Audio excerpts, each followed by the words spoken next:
ফের বিএনপি আওয়ামী লীগ পাল্টাপাল্টি কর্মসূচি। এদিকে ঢাকায় বড় জামায়াত করতে চায় বিএনপির দুই সমাবেশ ঘিরে ব্যাপক প্রস্তুতি, নেতাকর্মীদের চাঙ্গা করতে মনোযোগ। জানাবো স্বামীর ডামি স্ত্রী, মায়ের ডামি মেয়ে। আরো জানাবো নোয়াখালীর চৌমোহনী বাজারে আগুন নিয়ন্ত্রণে 7 ইউনিট। এবং সর্বশেষ জানাবো দেশজুড়ে তাপপ্রবাহ অব্যাহত, 3 দিনের হিট অ্যালার্ট জারি। শুনছিলেন সংবাদ শিরোনাম, এবারে বিস্তারিত। ফের বিএনপি আওয়ামী লীগ পাল্টাপাল্টির কর্মসূচি। ফের পাল্টাপাল্টি কর্মসূচির ঘোষণা দিয়েছে বাংলাদেশ জাতীয়তাবাদী দল বিএনপি এবং বাংলাদেশ আওয়ামী লীগ। ঢাকা মহানগর দক্ষিণ আওয়ামী লীগের দপ্তর সম্পাদক মোহাম্মদ রিয়াজ উদ্দিন রিয়াজের স্বাক্ষরিত এক প্রেস বিজ্ঞপ্তিতে বলা হয়, আগামী 26 এপ্রিল 23 বঙ্গবন্ধু এভিনিউ বাংলাদেশ আওয়ামী লীগের কেন্দ্রীয় কার্যালয়ের সামনে শান্তি ও উন্নয়ন সমাবেশ করবে আওয়ামী লীগ। বিজ্ঞপ্তিতে বলা হয়, সমাবেশের প্রধান অতিথি হিসেবে থাকবেন আওয়ামী লীগের সাধারণ সম্পাদক ও সড়ক পরিবহন ও সেতুমন্ত্রী ওবায়দুল কাদের। বীর মুক্তিযোদ্ধা আবু আহমেদ মান্নাফির সভাপতিত্বে সমাবেশ সঞ্চালনা করবেন ঢাকা মহানগর দক্ষিণ আওয়ামী লীগের সাধারণ সম্পাদক মোহাম্মদ হুমায়ুন কবির। এদিকে আগামী শুক্রবার নয়াপল্টনে দলের কেন্দ্রীয় কার্যালয়ের সামনে সমাবেশের ঘোষণা দিয়েছে বাংলাদেশ জাতীয়তাবাদী দল। সমাবেশ করতে গত শনিবার ডিএমপি কমিশনারকে অবহিত করে চিঠি দিয়েছে দলটি। বিএনপি সূত্র জানায়, বিএনপি ঢাকা মহানগর দক্ষিণ বেগম জিয়ার মুক্তির দাবি ও দলীয় নেতাকর্মীদের গ্রেফতার এবং সাজার প্রতিবাদে এ সমাবেশ করবে। এতে প্রধান অতিথি হিসেবে থাকবেন দলের মহাসচিব মির্জা ফখরুল ইসলাম আলমগীরের উপস্থিতি থাকার কথা রয়েছে। গত 25 মার্চ রাজধানীতে মুক্তিযোদ্ধা সমাবেশ করে বিএনপি। তবে দলীয় কর্মসূচি হিসেবে নির্বাচনের আগে গত বছরের 28 অক্টোবর সর্বশেষ রাজধানীতে সমাবেশ করেছিল বিএনপি। সমাবেশকে কেন্দ্র করে রাজধানী জুড়ে জ্বালাও পোড়াও এবং সংঘর্ষ হয়। এতে পুলিশ সদস্য সহ বেশ কয়েকজন প্রাণ হারান। এরপর উত্তরার বাসায় গ্রেফতার হন ফখরুল। এরপর থেকে কয়েক মাস কারাবন্দী ছিলেন তিনি। 7 জানুয়ারি নির্বাচনের সময় জেলেই ছিলেন তিনি। গত 15 ফেব্রুয়ারি কারাগার থেকে জামিনে মুক্তি পান মির্জা ফখরুল ইসলাম। ঢাকায় বড় জামায়াত করতে চায় বিএনপি, দুই সমাবেশ ঘিরে ব্যাপক প্রস্তুতি, নেতাকর্মীদের চাঙ্গা করতে মনোযোগ। দীর্ঘদিন পর আবারও রাজপথে সক্রিয় হচ্ছে বিএনপি। সে লক্ষ্যে শ্রমিক দিবসে ঢাকায় বড় সমাবেশ করতে চায় দলটি। এরই মধ্যে ব্যাপক প্রস্তুতির কথা জানিয়েছে জাতীয়তাবাদী শ্রমিক দল। রাজধানী সহ পার্শ্ববর্তী জেলা, মহানগর ও শিল্পাঞ্চলে নেতাকর্মীদের শ্রমিক সমাবেশে অংশ নেবেন। বড় জামায়াতের লক্ষ্যে কয়েকদিন ধরে ধারাবাহিক বৈঠক করেছেন সংগঠনের শীর্ষ নেতারা। এর আগে বেগম খালেদা জিয়া সহ কারাবন্দী নেতাদের মুক্তির দাবিতে 26 এপ্রিল নয়াপল্টনে সমাবেশ করবে ঢাকা মহানগর দক্ষিণ বিএনপি। পৃথক দুটি সমাবেশে বিএনপি মহাসচিব মির্জা ফখরুল ইসলাম আলমগীর সহ স্থায়ী কমিটি ও কেন্দ্রীয় নেতারা অংশ নেবেন বলে জানা গেছে।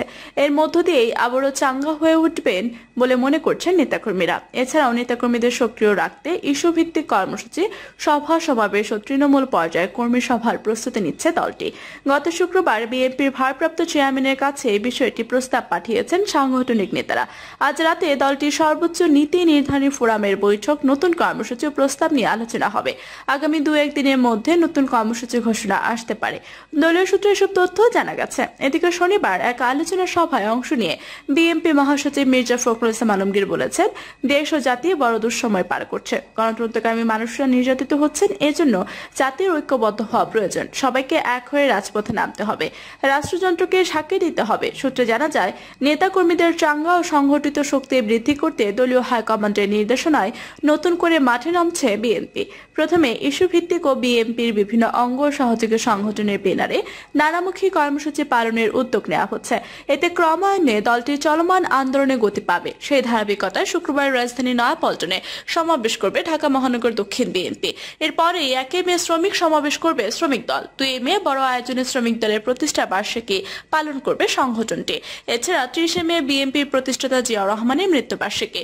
এ উপলক্ষে মে মাস জুড়ে নানা ধরনের কর্মসূচি পালন করা হবে বলে জানা গেছে। সূত্র জানায়, শুক্রবার সমাবেশ নিয়ে প্রস্তুতি সভা শুরু করেছে ঢাকা মহানগর দক্ষিণ বিএনপি। আজ যাত্রাবাড়ি ডেমরা সাংগঠনিক জোনের প্রস্তুতি সভা ডাকা হয়েছে। সেখানে মহানগরের প্রত্যেক থানা, ওয়ার্ড ও ইউনিট কমিটি ছাড়াও প্রত্যেক অঙ্গ সংগঠনের নেতারা উপস্থিত থাকবেন। সমাবেশের জন্য এরই মধ্যে ঢাকা মেট্রোপলিটন পুলিশকে লিখিতভাবে জানানো হয়েছে। রোববার রাজধানী নয়াপল্টনে যৌথ সভা করেছে শ্রমিক দল। 1 মে শ্রমিক দিবসের সমাবেশ সফল করতে নানা উদ্যোগের কথা জানিয়েছেন দায়িত্বশীলরা। একই দিন প্রত্যেক জেলা, মহানগর, শিল্পাঞ্চল, উপজেলা পর্যায়ে শ্রমিক দলের ব্যানারে সমাবেশ ও র্যালি কর্মসূচি পালন করবে। এজন্য দেশের বিভিন্ন প্রান্ত থেকে শ্রমজীবী মানুষের ঢাকায় আনার পরিকল্পনা তাদের নেই বলে সংগঠনের নেতারা জানান। মে দিবসের কর্মসূচি ছাড়াও 2 মে শ্রমিক দলের প্রতিষ্ঠা বার্ষিকী উপলক্ষে পৃথক কর্মসূচি ঘোষণা করবে সংগঠনটি। নেতারা জানান, শ্রমিক সমাবেশে লক্ষাধিক লোকের সমাগম ঘটাতে চাইছেন তারা। মূলত ঢাকার শ্রমজীবী মানুষকে টার্গেট করে সমাবেশ করার পরিকল্পনা থাকলেও ঢাকার আশেপাশে গাজীপুর, শিল্পাঞ্চল থেকে শুরু করে নারায়ণগঞ্জ, নরসিংদী, মুন্সিগঞ্জ থেকেও কিছু নেতাকর্মী আসতে পারে। ঢাকার বিভিন্ন সেক্টরের বাইরে অসংগঠিত বিভিন্ন শ্রমিক ও মেহনতি মানুষকে সংগঠিত করার পরিকল্পনা থেকে সিদ্ধান্ত নেওয়া হয়েছে। ঢাকা মহানগর দক্ষিণ বিএনপির সদস্য সচিব রফিকুল আলম মজনু বলেন, ক্ষমতাসীনরা বিরোধী দলের উপর নির্যাতনের স্টিম রুলার চালিয়ে যাচ্ছে। নেতাকর্মীদের বিনা কারণে গ্রেফতার করে কারাগারে নিক্ষেপ করেছে। এভাবে একটি দেশ চলতে পারে না। এই সরকারের হাত থেকে দেশকে বাঁচাতে, দেশের মানুষকে বাঁচাতে, ভোটের অধিকার ফিরিয়ে আনতে তাদের চলমান আন্দোলন অব্যাহত থাকবে। এর অংশ হিসেবে আগামী শুক্রবার ঢাকায় সমাবেশ কর্মসূচি ঘোষণা করা হয়েছে। আমাদের প্রস্তুতি রয়েছে, শান্তিপূর্ণভাবে আমরা সমাবেশ করতে চাই। শ্রমিক দলের সমন্বয় ও শ্রমিক নেতা শামসুর রহমান শিমুল বিশ্বাস বলেন, মহান মে দিবস বিশ্বের শ্রমিকদের প্রতি সংহতি দিবস। এটা অধিকার ও আদর্শিক দিন। বাংলাদেশের প্রেক্ষাপটে এটা আরও তাৎপর্যপূর্ণ। এদেশের শ্রমিকের কোনো অধিকার নেই। সাধারণ মানুষ তাদের অধিকারের আদায়ের দাবিতে শ্রমিক সমাবেশে যোগ দেবে। সংগঠনের প্রতিষ্ঠা বার্ষিকী উপলক্ষে আগামী 4 মে জাতীয় প্রেস ক্লাবে আলোচনা সভা করা হবে। স্বামীর ডামি স্ত্রী, মায়ের ডামি মেয়ে। মাদারীপুরে প্রথম ধাপে সদর, রাজৌর ও শিবচর উপজেলা পরিষদ নির্বাচন অনুষ্ঠিত হচ্ছে আগামী 8 মে। সদর ও রাজৌর উপজেলার একাধিক প্রার্থী থাকায় নির্বাচনী হাওয়া বইতে শুরু করেছে। একাধিক প্রার্থী থাকলেও ব্যতিক্রম চিত্র শিবচরে। এখানে প্রতিদ্বন্দ্বী প্রার্থীদের কেউ সম্পর্কের স্বামী স্ত্রী, কেউ আবার মা মেয়ে। 2 ব্যবসায়িক অংশীদারও একই পদে প্রার্থী হয়েছেন। জেলা নির্বাচন কর্মকর্তারা কার্যালয় স্থানীয় সূত্রে জানা গেছে, শিবচর উপজেলা পরিষদ নির্বাচনে চেয়ারম্যান পদে প্রার্থী হয়েছেন উপজেলা আওয়ামী লীগের সাধারণ সম্পাদক মোহাম্মদ সেলিম মিয়া। এই পদে তার একমাত্র প্রতিদ্বন্দ্বী উপজেলা পরিষদের বর্তমান মহিলা ভাইস চেয়ারম্যান ফাহিমা আক্তার। ফাহিমা উপজেলা আওয়ামী লীগের মহিলা বিষয়ক সম্পাদক। এই দুজনের সম্পর্কের স্বামী স্ত্রী। মহিলা ভাইস চেয়ারম্যান পদে মনোনয়নপত্র জমা দিয়েছেন আয়শা সিদ্দিকা। এই পদে প্রার্থী হতে তিনি জেলা পরিষদের সদস্য পদ থেকে পদত্যাগ করেছেন। আয়শার স্বামী AKM নাসিরুল হক শিবচর উপজেলা আওয়ামী লীগের সাংগঠনিক সম্পাদক। আয়শা সিদ্দিকার বিপরীতে একমাত্র প্রতিদ্বন্দ্বী প্রার্থী হিসেবে মনোনয়নপত্র জমা দিয়েছেন তার বড় মেয়ে সিফাতুল হক। ভাইস চেয়ারম্যান পদে আবারও প্রার্থী হয়েছেন BM আতাউর রহমান। তিনি কাঁঠালবাড়ি ইউনিয়ন আওয়ামী লীগের সভাপতি ও বাংলাদেশ লঞ্চ মালিক সমিতির সহসভাপতি। তার বিপরীতে মনোনয়ন জমা দিয়েছেন বাংলাদেশ লঞ্চ মালিক সমিতির যুগ্ম সাধারণ সম্পাদক মোহাম্মদ মনিরুজ্জামান। তারা দুজন ব্যবসায়িক অংশীদার। এই বিষয়ে জানতে চাইলে শিবচর উপজেলা আওয়ামী লীগের সভাপতি শাহজাহান মোল্লা বলেন, মূল 3 প্রার্থী ছাড়া আর কেউ নির্বাচন করবেন না। ওই 3 প্রার্থী নিজেদের লোকদের ডামি প্রার্থী করেছেন। নির্বাচন হচ্ছে এটাই কথা। ডামি প্রার্থীদের নির্বাচন হচ্ছে, এটা ছাড়া আর কিছু নয়। আর এটাই আমাদের সিদ্ধান্ত। এখানে অন্য কোনো বিষয় নয়। সাধারণ ভোটার ও স্থানীয় আওয়ামী লীগের নেতাকর্মীরা বলছেন, জেলার রাজনীতি থেকে শিবচর উপজেলার রাজনীতি ভিন্ন। স্থানীয় সংসদ সদস্য, জাতীয় সদস্যের চিফ হুইপ নুরি আলম চৌধুরীর একক আধিপত্য থাকায় তার সিদ্ধান্তের বাইরে কোনো প্রার্থী নেই এখানে। শিবচর উপজেলা পরিষদ নির্বাচনে 3 প্রার্থী স্থানীয় সংসদ সদস্যের ঠিক করা। তার সিদ্ধান্তের বাইরে অন্য কেউ প্রার্থী হচ্ছেন না। শিবচর উপজেলা পরিষদের বর্তমান চেয়ারম্যান আব্দুল লতিফ মোল্লা, তিনি জেলা আওয়ামী লীগের সদস্য, উপজেলা আওয়ামী লীগের সাবেক সভাপতি। এবার নির্বাচনে অংশ না নেওয়ার কারণ জানতে চাইলে আব্দুল লতিফ প্রথম আলোকে বলেন, এবার প্রার্থী হতে চেয়েছিলাম, জনগণ ও দলের সমর্থন ছিল, কিন্তু শিবচর তো অন্য সবকিছু থেকে ব্যতিক্রম। তার ইচ্ছা থাকলেও প্রার্থী হয়নি। স্বামী স্ত্রী একই পদে প্রার্থী হওয়ার বিষয়ে মোহাম্মদ সেলিম মিয়া প্রথম আলোকে মুঠোফোনে বলেন, আমার স্ত্রী 15 বছর ধরে মহিলা ভাইস চেয়ারম্যান। তিনি চেয়ারম্যান পদে লড়বেন এমনটা তো তার আগে ইচ্ছা ছিল। তারপরে আইনি জটিলতায় মনোনয়নপত্র অনেক সময় বাদ পড়ে। সেই সংখ্যা থেকেও দুজনের প্রার্থী হয়েছি। যদি আমি বাদ পড়তাম তাহলে আমার স্ত্রী একক প্রার্থী থাকতেন। যেহেতু দুজনের মনোনয়নপত্র বৈধ হয়েছে, তা এখন পর্যন্ত আমাদের দুজনের সিদ্ধান্ত নির্বাচন করার। সরে দাঁড়ানোর সিদ্ধান্ত আমরা এখনো নেইনি কেউ।